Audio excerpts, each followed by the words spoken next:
जानकारी है उसको ज्ञानी जनभी पंडित कहते हैं तथा पंडित कहते हैं। यानी पंडित या बुद्धिमान की परिभाषा यहाँ बताई है कि कौन पंडित है कौन बुद्धिमान है। कहा है जिसके संपूर्ण कर्मों का आरंभ समारंभा, जिसके संपूर्ण कर्मों का आरंभ बिना कामना और संकल्प के होते हैं। यानी कि दो चीजें जरूरी हो गई कि जो हम कर रहे हैं उसमें कामना का अभाव, यानी अपना जो स्वार्थ है उसका अभाव, और संकल्प बिना कामना और संकल्प के होते हैं। यानी उनका संकल्प भी जो है वो अपने लिए नहीं है। जिसके संपूर्ण कर्म बिना कामना और संकल्प के होते हैं, जिसके समस्त कर्म ज्ञान रूप अग्नि द्वारा भस्म हो गए हैं। यहां से पता चलता है कि कर्म जो नष्ट होने हैं, भस्म होने हैं, वो ज्ञान की अग्नि से होने हैं। ज्ञान क्या है? ज्ञान अभी तक जो परमात्मा का स्वरूप समझा, और कर्म के साथ बंधन को जब हम समझ लेते हैं कि हमारे सारे कष्ट कर्म के साथ बंधन के कारण हैं। जब हम कर्म के फल के साथ बंधते हैं तभी हमें कष्ट होते हैं और तभी हम पाप की तरफ अग्रसर होते हैं।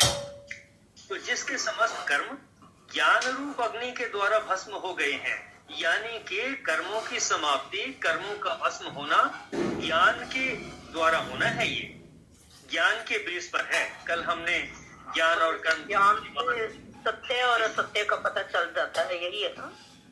ठीक, सत्य और असत्य का पता चलता है, और ज्ञान से ही पता चलता है कि मैं किस वक्त अपने स्वार्थ की तरफ को सोच रहा हूँ। जब मैं अपने स्वार्थ के लिए सोचने लगता हूँ तब मुझे दूसरों की चिंता हट जाती है, मेरा लोभ बढ़ने लगता है, और उसी से सारी चिंताएं और सारे कष्ट जो हैं हमारे मन में, परेशानियां आनी शुरू होती हैं। तो जिसके समस्त कर्म का कारण, यही बंधन का कारण है। ठीक, जिसके समस्त कर्म ज्ञान रूप अग्नि के द्वारा भस्म हो गए हैं, उस महापुरुष को ज्ञानी जन भी पंडित कहते हैं। यानी कि पंडित होने की परिभाषा में ये चीजें शामिल हुई, जिसके संपूर्ण कर्म बिना कामना के हैं, यानी उसका अपना कोई स्वार्थ उसमें नहीं होना चाहिए, और जो संकल्प हैं उन संकल्पों में भी स्वार्थ का अभाव चाहिए, बिना कामना और संकल्प के हैं, बिना कामना के हैं, बिना संकल्प के हैं। यानी उसने अपने फायदे का नहीं सोचा है उसमें।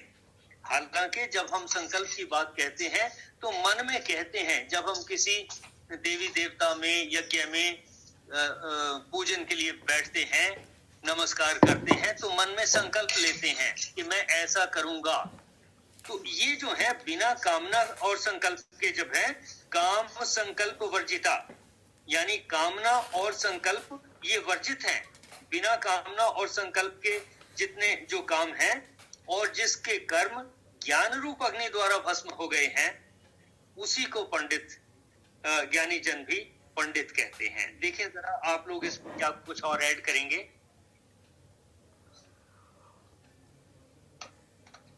नहीं, बस ठीक है। ऑल राइट, हम ज्ञान से तो सॉरी जी, ज्ञान से तो हमें अच्छे और बुरे कर्मों का पता लगता है, तो इससे भस्म कैसे होंगे? हाँ, कर्म का भस्म होना हम समझ लें कि क्या है। अगर कर्म का मेरे जीवन पर प्रभाव पड़ता है, मैं उसके साथ बंध गया हूँ, उसके साथ लालच की वजह से जुड़ गया हूँ, कर्मों में लिप्त हो गया हूँ, तो मेरी वासना बढ़ती चली जाती है। यानी जब मैं मान के चलता हूं कि मैं ये बिजनेस करने लगा हूं, मेरा बिजनेस इसमें फैलता रहे, मेरे परिवार का बिजनेस भी फैले, समाज का भी बिजनेस फैले, ऑल राइट, लेकिन प्रकृति का कोई फिक्र नहीं किया कि पेड़ चाहे जितने मर्जी कट जाएं, या पानी जो है जितना मर्जी जो है नदियों का पानी जितना मर्जी खराब हो जाए, नुकसान हो जाए, उसमें भले ही चमड़े की रंगाई से जो है विष चलता रहे, जब मुझे इन चीजों का फिक्र नहीं है, तब मैं कर्मों से बंधा हुआ हूं, मेरे कर्म भस्म नहीं हुए। कर्म के भस्म होने का मतलब ये कि वो कर्म करने के बाद भस्म रूप यानी कि सर्वजन हिताय हो जाए, पूरे ब्रह्मांड का उसमें फायदा हो जाए, यानी अपना, परिवार का, समाज का, इसके साथ साथ बाकी प्राणियों का और वातावरण का भी फायदा हो जाए, तब हम कहेंगे कि वो कर्म जो है भस्म हो गए, वही यज्ञ रूप है, वही पुण्य कर्म है। जब कर्म से जो है मुझे कोई फिक्र नहीं होती कि अगर उस कर्म में कोई पूर्णता में कहीं कोई कमी भी रह गई, मेरे हिसाब से पूर्णता नहीं हुई, उसका रिजल्ट मेरे अनुसार नहीं आया, जब मुझे इसकी चिंता नहीं है, तब मेरे लिए वो कर्म जो है कोई कष्ट नहीं देता। इसी को कहा जाएगा कि कर्म जो है भस्म हो गया। देखें जरा आप लोग क्या कहेंगे इसमें। और कर्म बंधन से ऊपर उठ जाना, मतलब कि जो कर्म बंधन का कारण बनते हैं वही है ना, कि हम वो बंधन का कारण ना बने। ठीक ठीक। और बंधन का कारण कब बनता है? जब हमारा स्वार्थ निहित है, जब हमारा लालच उसमें जुड़ा हुआ है, जब मतलब कि वो जहाँ हट जहाँ जाता हमारा है। स्वार्थ है उसको हाँ खत्म जी। करने के लिए कहा गया है कि अगर ज्ञान है तो तभी हम उसको खत्म कर सकते हैं। बिल्कुल ठीक, बिल्कुल ठीक। वही भस्म हुए वो होंगे ना जब हमारा स्वार्थ खत्म हो जाएगा, दूसरों के हित के बिल्कुल लिए ठीक। जब हम सोचेंगे, मतलब कि अपना समाज का और परिवार का सारा हित सोचेंगे, तो तभी हम सोचेंगे कि हम उन कर्मों से ऊपर उठ गए, मतलब कि हमारे वो देखिए। कर्म भस्म हो गए। हाँ जी। जब कोई लकड़ी जलती है तो उसमें से आग निकलती है, आग से हमें ख्याल भी रखना है, बचाव भी करना है, सब कुछ करना है, चिंता भी है, उसका फायदा भी है।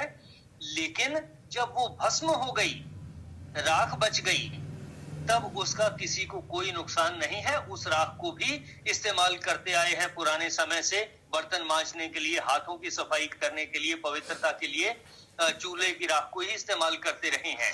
जब हम कर्मों के भस्म होने की बात कहते हैं कि कर्म का असर उस स्टेट में आ गया जैसे वो कर्म अब रहा ही नहीं, उसकी गर्मी खत्म हो चुकी है, उसकी वजह से लालच मेरे मन में समाप्त हो चुका है, मेरा स्वार्थ वहां समाप्त हो चुका है। देखें, जैसे चने वगैरह को या किसी बीज को भून देने से फिर वो उसकी शक्ति खत्म हो जाती है। बिल्कुल ठीक, बिल्कुल ठीक। फिर वो उगता नहीं है।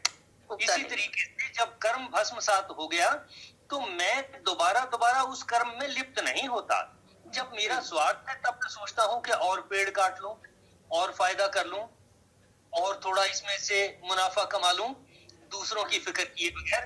तो वो मुझे बांधता है आगे से आगे। ये गर्मी जो है मुझे और लालच की ओर ले जाती है।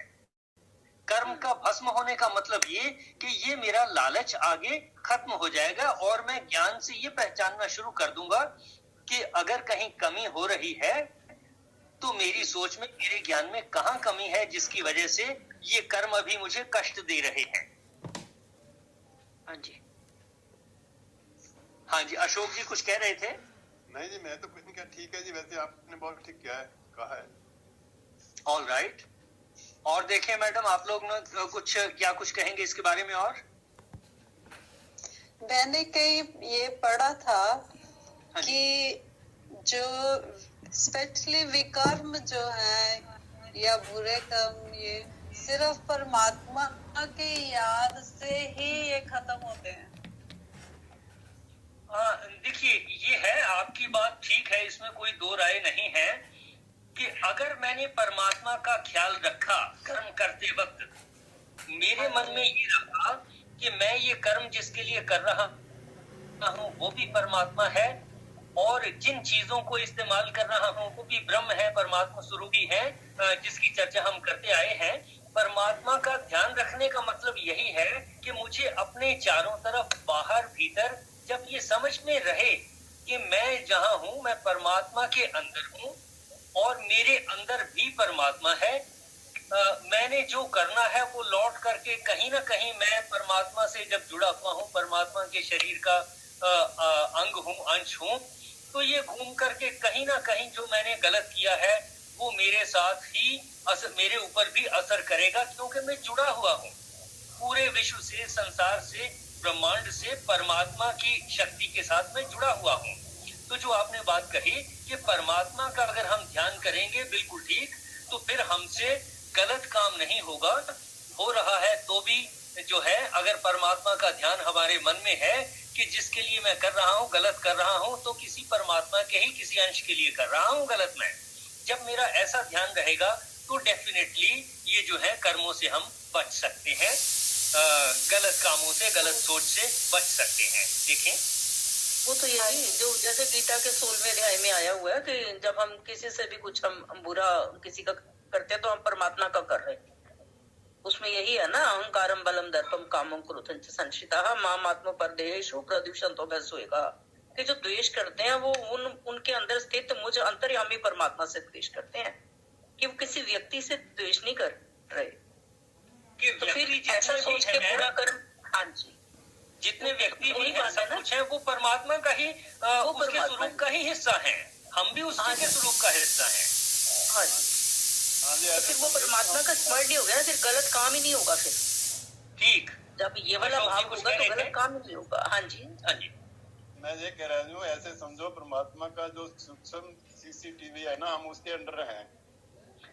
यस, बिल्कुल ठीक, बिल्कुल ठीक, बिल्कुल ठीक है, ठीक है। सूक्ष्म टीवी आत्मा को कहा ना, सूक्ष्म सीसीटीवी परमात्मा का, कि परमात्मा देख रहा है, हम परमात्मा के ही हिस्से हैं। हमारे मन में अगर ये लाइट जो है जागृत है, हमारा माइंड इस तरह से प्रकाशित है, तो फिर गलत काम नहीं होंगे।